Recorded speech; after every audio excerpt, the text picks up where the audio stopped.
आज inverse trigonometric का first class है। पिछले 2 क्लास में हमने ट्रिग्नोमेट्रिक के बेसिक बातों को पढ़ा था, जिसका उपयोग इस चैप्टर में होगा।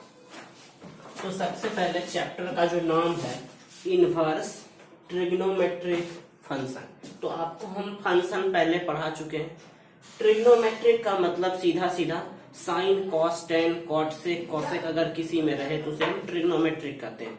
और इनवर्स फंक्शन को भी हम पहले पढ़ा चुके हैं कि यदि कोई फंक्शन बाइजेक्टिव है, मतलब 1/1 है, तभी हम फंक्शन को इनवर्स फंक्शन बोलते हैं। तो ये इसी 2 टॉपिक से इनवर्स ट्रिग्नोमेट्रिक से मिलके बना है। मतलब यदि वह कोई फंक्शन इनवर्स होने के लिए एक कंडीशन होता है कि वह फंक्शन क्या होना चाहिए, 1/1 होना चाहिए। तो यहाँ पर हमने पहले से कुछ डायग्राम बना रखा है जिसको हम अभी डिफाइन करेंगे। तो सबसे पहले इनवर्स होता क्या है, कैसे इसको निकालते हैं, इस चीज को समझेंगे। आपको जब हम इनवर्स बताने के लिए एक चीज बोले थे, इनवर्स फंक्शन, इसके लिए आपको बोले थे कि फंक्शन को 1/1 होना चाहिए, 1/1 होना चाहिए और ऑन 2 होना चाहिए। मतलब यदि या और इसी को हम लिख सकते हैं बाइजेक्टिव, बाइजेक्टिव फंक्शन। मतलब आपको हम ये बताए थे कि अगर कोई फंक्शन 1/1 है तभी उसका इनवर्स होगा, अदरवाइज इनवर्स नहीं होगा। तो ऐसा क्यों होता था, इस बात को पहले समझेंगे। तो इस बात को समझने के लिए क्या करते हैं, ये कोई फंक्शन था 1/1, इस प्रकार f था, यहाँ पर कुछ भी a लिखा हुआ था, b लिखा हुआ था, c, और यहाँ पर 1 2 3 कुछ भी लिखा हुआ था। ये इस प्रकार जुटा हुआ था, इस प्रकार से जुटा हुआ था। ये कोई a सेट है और ये कोई b सेट है। आपको हम बताए थे इसका सारा एलिमेंट, इसके सभी एलिमेंट से जुटा हुआ है, यहाँ एक भी नहीं है। इसका मतलब यह हुआ कि यह फंक्शन 1/1 है, अर्थात यह फंक्शन बाइजेक्टिव है। जब यह फंक्शन बाइजेक्टिव है तो इसका इनवर्स एग्जिस्ट होगा। और हम आपको बताए थे यहाँ पर यदि हम डोमेन लिखें तो डोमेन a, b और c, मतलब a, b और c। और यदि हम रेंज लिखेंगे तो रेंज क्या लिखेंगे इसका, 1 2 और 3, 1 2 और 3, ये यहाँ पर है। ये इसका डोमेन हो गया और ये इसका रेंज हो गया। यहाँ तक हमने पहले पढ़ रखा है। इसके बाद क्या होता है, जब इनवर्स मतलब 1/1 है, यदि इसके अलावा कोई रहता, सपोज इसका यदि 2 वैल्यू इसके 1 से कनेक्ट होता, तब जब उल्टा करते तो वो मेनी वन हो जाता, तो वो फंक्शन ही फंक्शन नहीं होता। इसलिए हम उसको क्या बोलेंगे, इनवर्स उस फंक्शन का एग्जिस्ट नहीं करेगा। अब आपको हम बताए थे यदि a to b f है तो b to a को हम ये मान लेते हैं कोई g फंक्शन है, जो या यहाँ पर अगर हम यह लिखें तो यहाँ से क्या लिखेंगे, f a is equals to 1, f b is equals to 2 और f c is equal to 3, यहाँ लिखेंगे। ठीक इसी प्रकार जब हम इसका उल्टा करें, यदि a to b और इधर से इधर को हम g मानते हैं, तो इस g फंक्शन के बारे में आप विचार कीजिए। यहाँ पर आपका b सेट है और ये आपका a सेट है, यहाँ 1 2 और 3, और यहाँ पर a b और c, 1 भी a से, 2 भी b से, 3 भी c से कनेक्टेड है। ये इस प्रकार यह कोई फंक्शन g है। तो अब यहाँ आप इसके डोमेन को बताइए क्या होगा, यहाँ इसका डोमेन 1 2 3 होगा, और यहाँ पर इसका यदि हम रेंज करें तो यह क्या होगा, a b और c होगा। ध्यान देने वाली बात है। और यहां से यदि हम वैल्यू लिखें तो g1 का वैल्यू कितना है, a, g2 का वैल्यू है b और g3 का वैल्यू है c। ध्यान दीजिएगा, क्या ये फंक्शन कोई f था, इधर से इधर a1। अब एक चीज देख रहे हैं, g1 का वैल्यू, ये इसका डोमेन और ये इसका रेंज है। इस फंक्शन में क्या देख रहे हैं, जो इसका डोमेन था वह इसका रेंज बन गया है, और जो इसका रेंज था यह इसका डोमेन बन गया। इसका मतलब हम इस g फंक्शन को f इनवर्स भी बोल सकते हैं। इसका मतलब g को ही हम क्या कर सकते हैं, और g function is equal to F inverse, मतलब यह इस एफ फंक्शन का उल्टा है, या इस जी को हम एफ इनवर्स या जी इनवर्स को हम एफ कह सकते हैं। तो यहाँ लिख सकते हैं जी बराबर क्या हो गया, एफ इनवर्स। तो जैसे अगर हम इस फंक्शन को g1 is equal to A और जी बराबर हो गया किसके, एफ इनवर्स के, तो हम यहाँ से यह भी लिख सकते हैं F inverse 1 is equals to A और F inverse 2 is equals to B और इसी प्रकार F inverse 3 is equal to C. इस प्रकार हमें इनवर्स फंक्शन प्राप्त हो गया। कैसे, आपको एक चीज ध्यान देना है, क्या ध्यान देना है, ए बी सी इधर कोई फंक्शन है, इधर 1 2 3 ये इस प्रकार से जुड़ा हुआ है, और यदि वह 1 1 on 2 होता है तभी इस फंक्शन का इनवर्स निकलेगा, नहीं तो इनवर्स नहीं निकलेगा। तो यहाँ देख रहे हैं यह फंक्शन 1 1 on 2 है, और यहाँ पर जब इन्वर्स करते हैं या एक ऐसा कोई फंक्शन एज्यूम कर रहे हैं जो इसका रेसिप्रोकल है, मतलब जो इसका डोमेन है इसका रेंज है और जो इसका रेंज है इसका डोमेन है, तो इस प्रकार हमें प्राप्त हुआ। इसके बाद हम देख रहे हैं कि यदि यह फंक्शन g है तो इधर से इधर g फंक्शन है और g को ही हम f इनवर्स लिख सकते हैं। तो यहाँ से क्या लिख सकते हैं, f inverse 1 is equal to a, यहाँ से f a is equal to 1, f b is equal to 2। इसी प्रकार f इनवर्स अगर 1 लिखेंगे तो यह a के बराबर होगा। तो इसी प्रकार हमें इनवर्स प्राप्त हो गया। तो इसको लिखने का एक तरीका है, यदि कोई f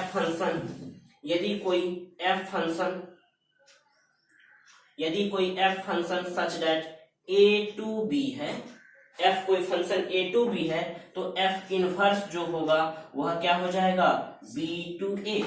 यदि कोई function f a to b है, f कोई फंक्शन a टू b है, तो इसका मतलब इसका उल्टा जो फंक्शन होगा हम उसे यहां से लिखते हैं। f अगर कोई फंक्शन a टू b है तो इस फंक्शन का इनवर्स f इनवर्स होगा और वह क्या होगा, b टू a। समझना केवल यही है, जो फंक्शन का डोमेन होता है वह f इनवर्स का रेंज बन जाता है और जो इसका रेंज होता है वह इसका डोमेन बन जाता है। तो आप पहले बेसिक फंक्शन क्या होता है और इनवर्स क्या होता है इसको आप अच्छे से समझ गए होंगे। आप केवल अभी इतना सा ही स्नैप लेंगे या केवल पूरा फोटो भी लेंगे तो कोई बात नहीं, लेकिन अभी केवल इतना सा ही, इसके बाद और आगे पाठ होगा।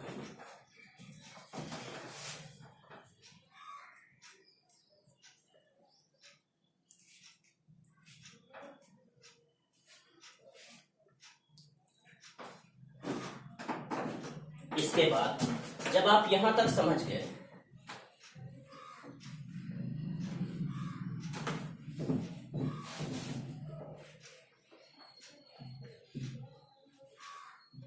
तो ठीक इसी प्रकार यदि कोई ट्रिग्नोमेट्रिक फंक्शन है तो ट्रिग्नोमेट्रिक, अब एक चीज और आपको हम बताए कि इनवर्स 1 1 on 2 का होगा। किसी के मन में ये भी क्वेश्चन आता होगा, सर केवल 1 1 on 2 का ही इनवर्स क्यों होगा, इसके अलावा किसी फंक्शन का इनवर्स क्यों नहीं होगा। उसके लिए देखते हैं। सपोज ये फंक्शन है 1 2 और 3, यहाँ पर कुछ भी लिखा हुआ है a और b इस प्रकार जुटा हुआ है। अब आप बताइए यह फंक्शन है या नहीं। तो सबसे पहले यह फंक्शन है और जब हम इसका इनवर्स निकालेंगे तो यह कैसा हो जाएगा, ये a टू b है, यह a टू b है, तो इसका रेसिप्रोकल b टू a होगा।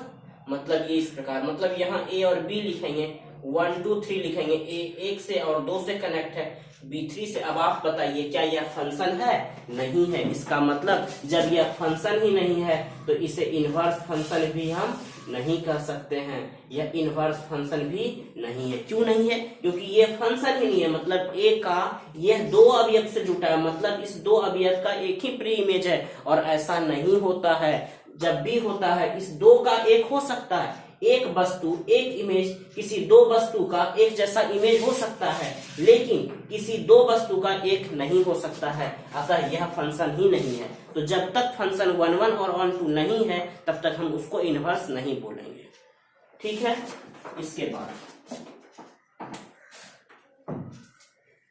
तो यहाँ इनवर्स, ये तो अभी तक आपने जनरल पढ़ा, बट यहाँ हम इसको ट्रिग्नोमेट्री से कैसे रिलेट करते हैं इसको आप समझिए।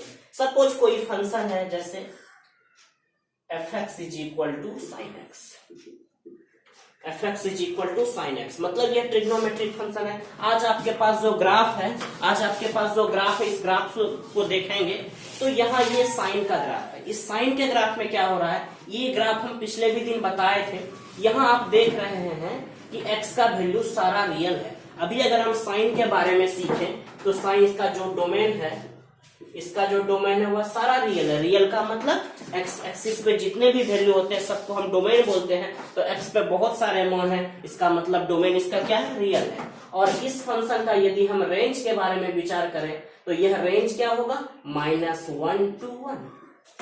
मतलब रेंज किसको बोलते हैं, वाई एक्सिस पे जो मान होता है। तो आप देख रहे हैं ये आपका 1 है और सॉरी ये आपका -1 है और ये 1 है। मतलब जो भी मान साइन का है वह -1 से 1 के ही बीच में आ रहा है और वाई एक्सिस पे जो मान होता है उसे हम रेंज बोलते हैं। तो अभी ये आपका साइन फंक्शन है जिसके लिए ये डोमेन रियल है और रेंज इसका क्या हो गया, -1 to 1।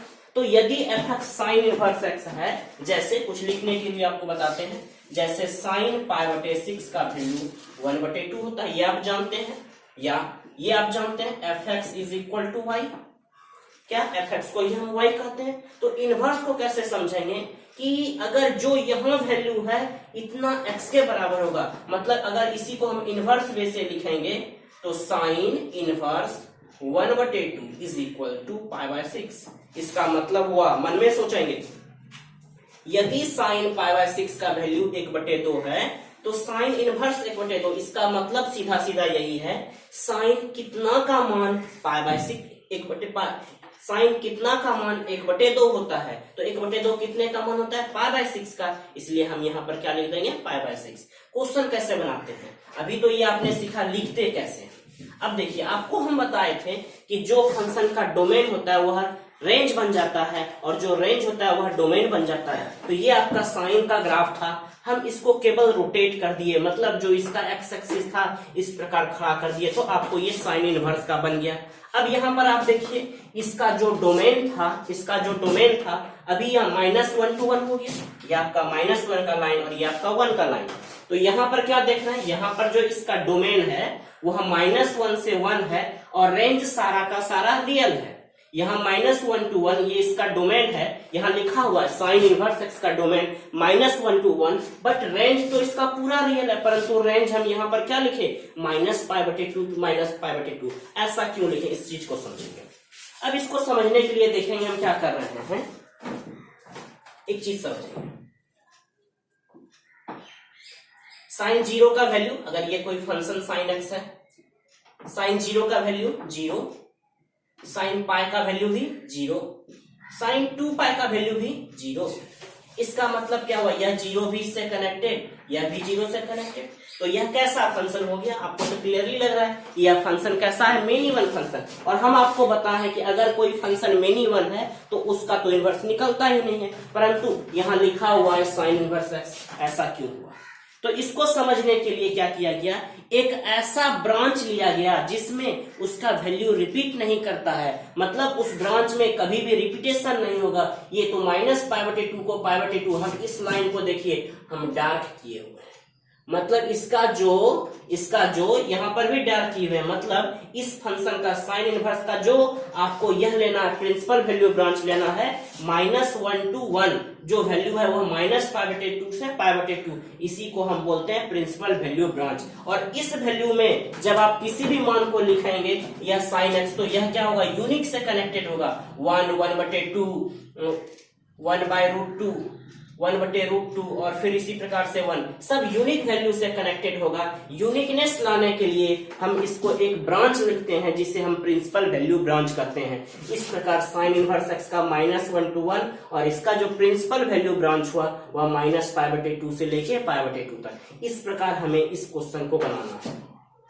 अब इसी प्रकार हम प्रत्येक दिन क्लास में एक एक इनवर्स के फंक्शन को हम ग्राफ बताएंगे और उसको डिफाइन करेंगे। एक दिन में सारे ग्राफ को बताना पॉसिबल नहीं है, इसीलिए हम क्या, आप अभी इसको केवल याद रखेंगे। आज हमने जैसे साइन इनवर्स एक्स को समझा दिया, इसी प्रकार हम हर एक क्लास में अगले दिन कॉस इनवर्स एक्स, अगले दिन tan inverse X, cot inverse, cosec और सेक और कोसेक को कवर करेंगे।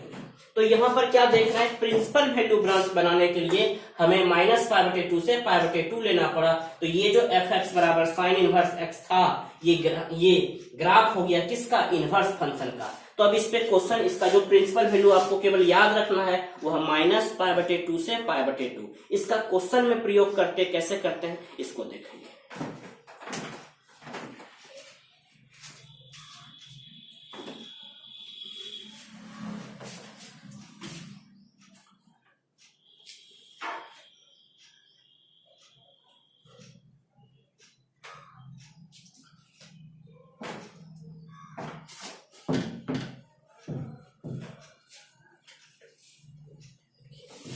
जब हम बनाते हैं तो कुछ क्वेश्चन का यूज होता है, एक फॉर्मूला का प्रॉपर्टी है।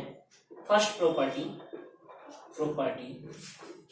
पहला जो प्रॉपर्टी होता है वह होता है sine inverse sine X is equal to X. बिल्कुल इसी प्रकार sine inverse sine X is equal to X, cos inverse cos X is equal to X, यहां लिखेंगे फर्स्ट। इसी प्रकार cos inverse cos X is equal to X. Third tan inverse tan X is equal to X. Fourth cot inverse cot X is equal to X. पांचवा sec inverse sec X is equal to x. और इसी प्रकार छठा cosec inverse cosec X is equal to X. ये एक ही type पे property 1 है, इसी पे इसको फॉर्मूला एक तरह से समझिए, इसको याद रखना बिल्कुल है, लेकिन एक बार ध्यान रखना है साइन इनवर्स साइन एक्स का वैल्यू एक्स तभी होगा, साइन इनवर्स साइन एक्स का वैल्यू एक्स तभी होगा जब यह सारा किसमें लाई करेगा, प्रिंसिपल वैल्यू ब्रांच में लाई करेगा। कहाँ? और प्रिंसिपल वैल्यू ब्रांच क्या होता है, यदि यहाँ पर इस तरह का वैल्यू लिखा रहेगा तो हम इसे क्या बोलेंगे, तो हम इसे ये फॉर्मूला तभी वैलिड होगा, अदरवाइज फॉर्मूला वैलिड नहीं होगा। तो इसको कैसे क्वेश्चन बनाते हैं, क्वेश्चन से समझाएंगे आपको। क्या फॉर्मूला याद रखना है, साइन इनवर्स साइन एक्स का वैल्यू क्या होता है, एक्स। क्वेश्चन कैसे बनाएंगे उसको देखेंगे। आपको अब पूरा का पूरा बोर्ड एक बार में स्नैप कर लेना है। और आज फर्स्ट क्लास था तो फर्स्ट क्लास में हमने साइन और साइन इनवर्स का ग्राफ सीखा। अगले क्लास में हम कॉस और कॉस का इनवर्स का ग्राफ खींचेंगे। और ये हमेशा आपको याद रखना है, कभी कभी एग्जाम में बोर्ड एग्जाम में इससे डायरेक्टली क्वेश्चन आता है, find the principal value branch of cos inverse X, find the principal value of tan inverse X. मतलब इसका जो ये वाला वैल्यू है एग्जाम में प्रत्येक वर्ष हमेशा पूछा जाता है, इसलिए आप इसको रिमेंबर करेंगे। और सारा फॉर्मूला आपको क्लास में याद करना है। ये सारा फॉर्मूला, जैसे आज का फॉर्मूला बिल्कुल आसान था, साइन इनवर्स साइन एक्स होगा तो एक्स। जब एक फॉर्मूला आप याद करेंगे तो सारा फॉर्मूला अपने आप ये याद हो जाएगा। तो इसको आप स्नैप लेंगे। हम आज एक्सरसाइज 2.1 के कुछ क्वेश्चन को इसी फॉर्मूला से कैसे बनाते हैं उसको दिखाएंगे। ठीक है, ये आपको बिल्कुल समझ में आ गया होगा।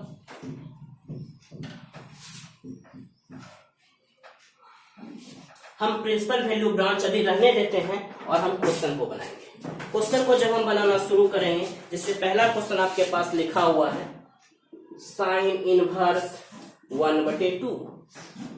ये एनसीईआरटी का क्वेश्चन अभी नहीं है, अभी आप केवल इसको कैसे बनाएंगे इस चीज को सीखेंगे। आपको पिछले क्लास में हमने बताया था साइन इनवर्स, ये 1/2 जो मान होता है, 1/2 जो मान होता है कितना का होता है, आप पहले ये सोचें। तो यह 30 डिग्री का होता है और 30 को यहाँ रेडियन सिस्टम का यूज करना है, तो 30 को हम क्या लिखते हैं, साइन π/6 लिखते हैं या नहीं लिखते हैं, साइन 30 डिग्री, और 30 डिग्री को हम क्या लिखते हैं, π/6। अभी हम आपको फॉर्मूला बताए साइन इनवर्स साइन एक्स, यह किसके बराबर होता है, एक्स के बराबर। तो आप यहाँ देख रहे हैं sign inverse sine x, x के जगह पे यहाँ कितना है, π/6, इसीलिए इस क्वेश्चन का आंसर π/6 हो गया। बिल्कुल समझ में सबको आ गया होगा क्या करना है, साइन इनवर्स साइन π/6, यह प्रिंसिपल वैल्यू ब्रांच में लाई कर रहा है, इसीलिए इसका आंसर कितना हो जाएगा, π/6। बिल्कुल समझ में आ गया। दूसरा क्वेश्चन,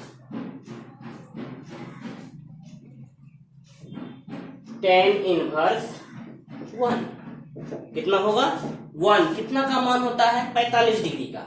यहां लिखेंगे टेन इनवर्स 10 π/4, 10 π/4। और यहां पर फॉर्मूला देखेंगे, टेन इनवर्स 10x का रिजल्ट x होता है, तो यहां पर हम क्या कर देंगे, π/4। ठीक इसी प्रकार cos इनवर्स √3/2। तो आप तुरंत अपने मन में दिमाग लगाएंगे, cos इनवर्स √3/2 कितना का मान होता है, तो √3/2 कितना का होता है, cos कितना का मान √3/2 होता है, cos 30 डिग्री का। तो यहां लिखेंगे cos π/6,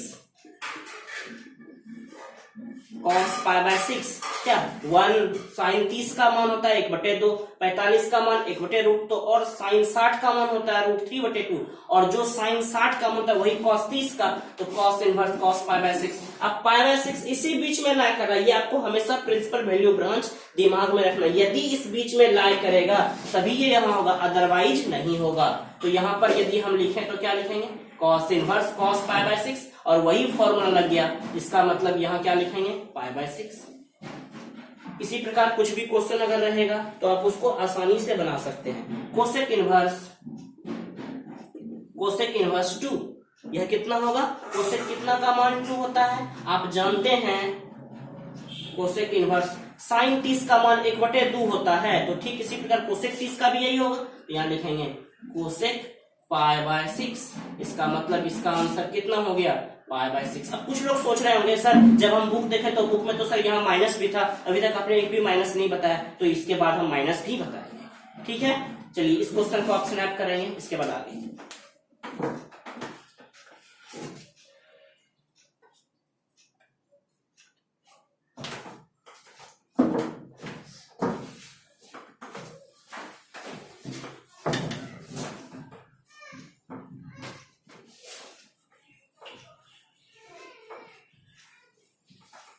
अब देखिए कुछ माइनस के क्वेश्चन को कैसे बनाते हैं, देखेंगे। साइन इनवर्स सपोज लिखा हुआ है -1/2। अब आप तुरंत सोचेंगे एक -1/2 इस तरह का तो फॉर्मूला नहीं पढ़े हैं, तो उसके लिए कुछ अलग फॉर्मूला पढ़ते हैं, उस फॉर्मूला को आप पहले लिखेंगे, उसके बाद हम इस तरह के क्वेश्चन को, अभी जैसे इस तरह का एक और क्वेश्चन आ जाए, sign inverse 1/2 plus tan inverse √3, इस क्वेश्चन को कैसे बनाएंगे। इस क्वेश्चन को बनाने के लिए कुछ नहीं करना है, केवल आपको जैसे पहले बनाते थे उसी तरह से sign inverse sine pi by 6 plus tan inverse tan पाई/3। आप जानते हैं tan 60 का मान √3 होता है। अब साइन इनवर्स sin x का x होता है, यहाँ लिख देंगे कितना, पाई बाय 6, और tan इनवर्स tan x का भी x होता है, यहाँ भी लिख देंगे कितना, पाई बाय 3। तो pi by 6 plus pi by 3, इसका एलसीएम पाई बाय 6 का मतलब 30, अगर आप एलसीएम लेके भी बनाएंगे तो यह पाई/2 आएगा। इस प्रकार यह जो था ये कंप्लीट हो गया। इसे आप स्नैप लेंगे, इसके बाद आगे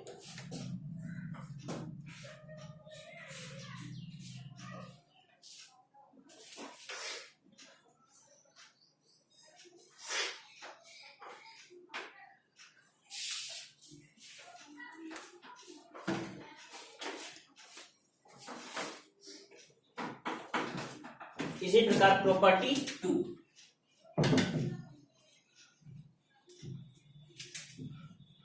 ये फर्स्ट प्रॉपर्टी था। प्रॉपर्टी सेकेंड,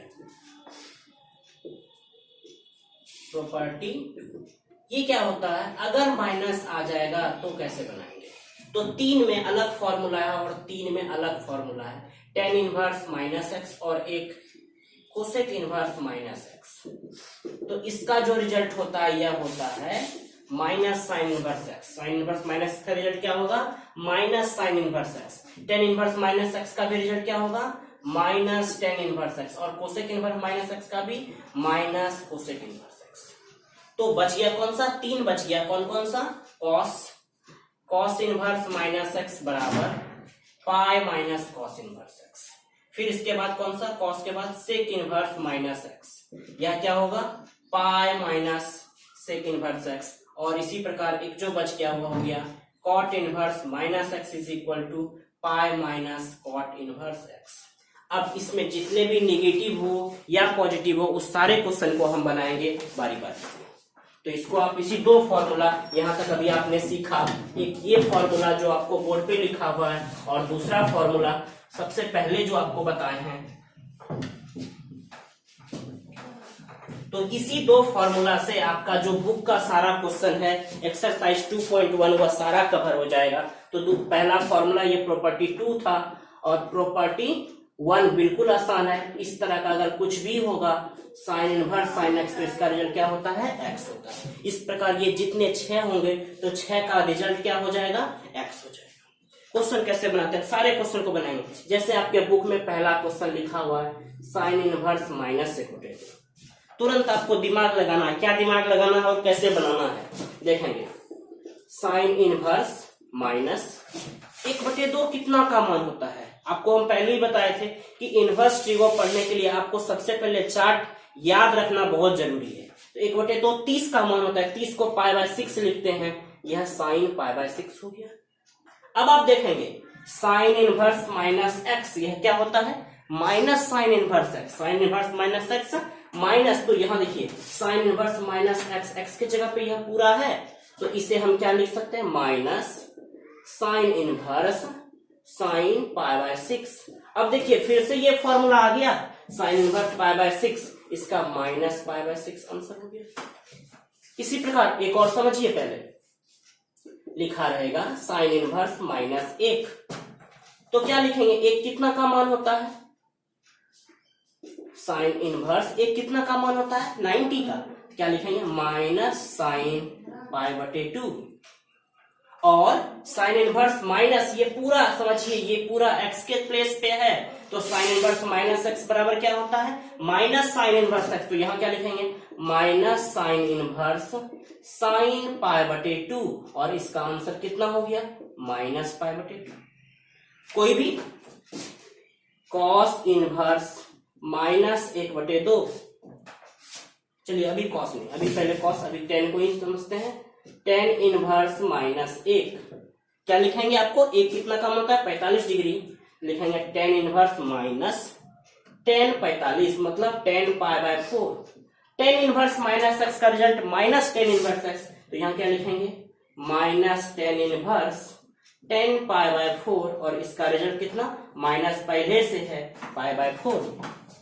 इसी प्रकार से कोई भी अगर आप बनाते हैं, suppose cosec inverse minus √3/2, sorry √3/2 नहीं, 2/√3, 2/√3, तो कोसेक कितना का मान 2/√3 होता है? हम जानते हैं साइन 60 का, तो कोसेक 60 का मान 2/√3, उसका साइन 60 का मान √3/2, इसका उल्टा, यानी यहां लिखेंगे कोसेक इनवर्स माइनस कोसेक π/3, 60 को π/3 लिखते हैं। कोसेक इनवर्स माइनस एक्स बराबर माइनस कोसेक इनवर्स एक्स, यानी यह क्या हो जाएगा?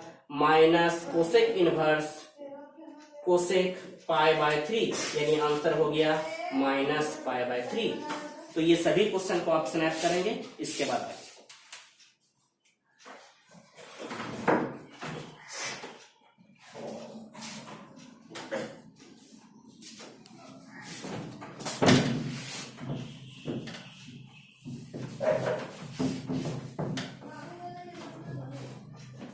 इसी प्रकार आगे जो क्वेश्चन है, अब कुछ अलग टाइप का करते हैं, जैसे कॉस इनवर्स माइनस 1/2।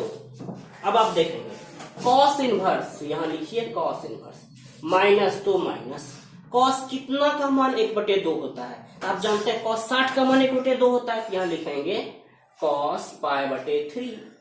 कोई दिक्कत है? अब फॉर्मूला देखिए, कॉस इनवर्स माइनस एक्स बराबर क्या है? पाई माइनस कॉस इनवर्स, ये याद रखना है, एक्स के जगह पे यह पूरा है, तो यहां क्या लिखेंगे? Pi minus cos inverse cos π/3। क्या कोई प्रॉब्लम है? अब देखिए कॉस इनवर्स इसी प्रकार का, तो यह भी फॉर्मूला होता है, कॉस इनवर्स कॉस एक्स बराबर कितना होता है? एक्स, तो कॉस इनवर्स कॉस π/3 का मान कितना हो जाएगा? π/3, तो पाई माइनस π/3, एलसीएम लेंगे 3π माइनस पाई, इसका मतलब यह कितना हो गया? 2π/3। इसी प्रकार एनसीईआरटी में जितने भी क्वेश्चन हैं आप सबको बहुत ही आसान आराम से बना सकते हैं। इसी प्रकार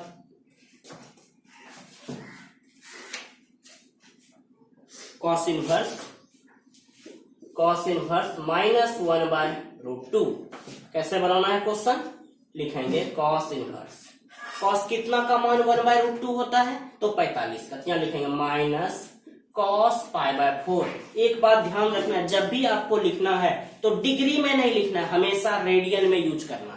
तो कॉस इनवर्स माइनस एक्स बराबर क्या होता है? Pi minus cos inverse x, तो हम भी यहाँ पर लिख देंगे pi minus cos inverse cos π/4, और इसका मतलब यह क्या होगा? Pi minus cos inverse cos π/4 π/4, और एलसीएम जब लेंगे तो 4, और यहां से 4π minus pi, that means 3π/4 answer. तो इस प्रकार जितने भी क्वेश्चन हैं सबको आप आराम से बना सकते हैं। एक और क्वेश्चन करते हैं। लिखा हुआ है tan inverse √3 minus sec inverse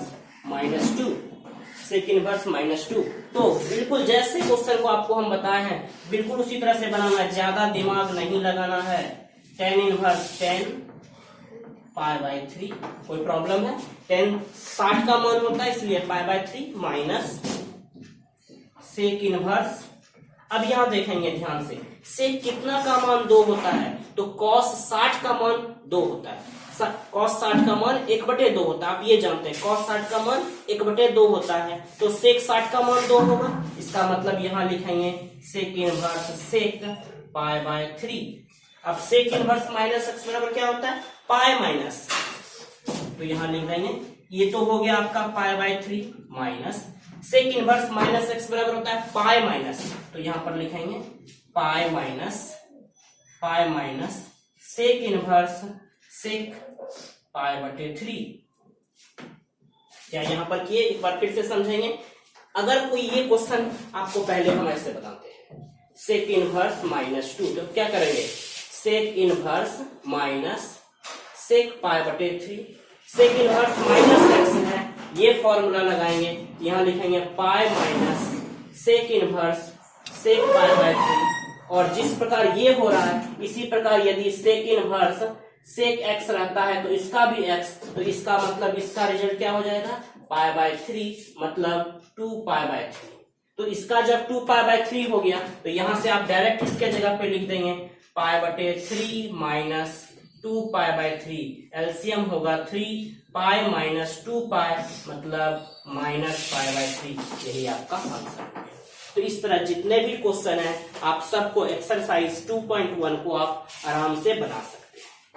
ठीक है, आज का क्लास इतना ही। तो जितने लोग भी ITF देख रहे हैं उनके लिए आज फर्स्ट क्लास था। अगर आपने पहले 2 क्लास को नहीं देखा तो आपको वैल्यू लिखने में थोड़ा बहुत दिक्कत हो सकता है, परंतु जिनका बेसिक अच्छा है उनको इस चैप्टर में कोई भी प्रॉब्लम नहीं होगा। तो आप सभी लोग एक्सरसाइज 2.1 जरूर बना लीजिएगा। अगर कोई क्वेश्चन नहीं बने तो हमें जरूर व्हाट्सएप कीजिएगा, तभी हम उसमें कुछ सॉल्यूशन और कर सकें। तो अगले क्लास में हम 2.2 के कुछ थ्योरी को लेकर आगे बढ़ेंगे और कॉस इनवर्स का ग्राफ भी बताएंगे।